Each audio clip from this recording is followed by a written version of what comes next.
ఇక్కడ మీరు గమనిస్తే 1, 2, 3, 4 మీరిది చేపల చెరువైనా అనుకోండి, లేదంటే తోటలైనా అనుకోండి, లేదంటే రొయ్యల చెరువైనా అనుకోండి, లేదా వ్యవసాయానికి సంబంధించిన భూమి అయినా అనుకోండి, ఏ విధంగా అనుకోండి. అంటే వ్యవసాయానికి సంబంధించి మీరు చుట్టూ ఏదైతే కట్ట వేస్తారో అది కావచ్చు, పొలాలకు సంబంధించి తోటలకు సంబంధించి వేసేటువంటి కంచె కావచ్చు, లేదంటే చేపల చెరువులు రొయ్యల చెరువులకు వేసేటువంటి కట్ట కావచ్చు చుట్టూరు.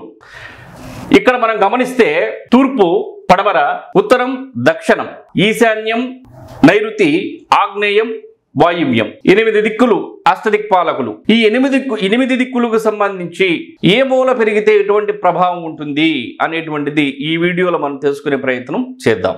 రొయ్యల చెరువులకు సంబంధించి, చేపల చెరువులకు సంబంధించి కూడా వాస్తు ప్రకారం కట్టను వేయండి, ప్రాకారాన్ని వేయండి. అంటే పాత సామెత ఒకటి ఉంది, నీళ్లు ఏ విధంగా ఉంటాయంటే చాలా మంది తెల్లగా ఉంటాయి, బులుగ్గా ఉంటాయని చెప్తున్నారు. కాదు, గట్టు వేస్తే నీళ్లు ఉంటాయి, గట్టు వేస్తే నీళ్లు ఉంటాయి, ఎక్కడికి పోకుండా ఉంటాయి. అంటే నీరుగా ఎక్కడికి పోకుండా పొలానికి సంబంధించి, చేపల చెరువులకు సంబంధించి, రొయ్యల చెరువులకు సంబంధించి, తోటలకు సంబంధించి కూడా నీరు చాలా ప్రధానమైనది. నీరు లేకుండా ఆ యొక్క వ్యవసాయం అనేది జరగదు.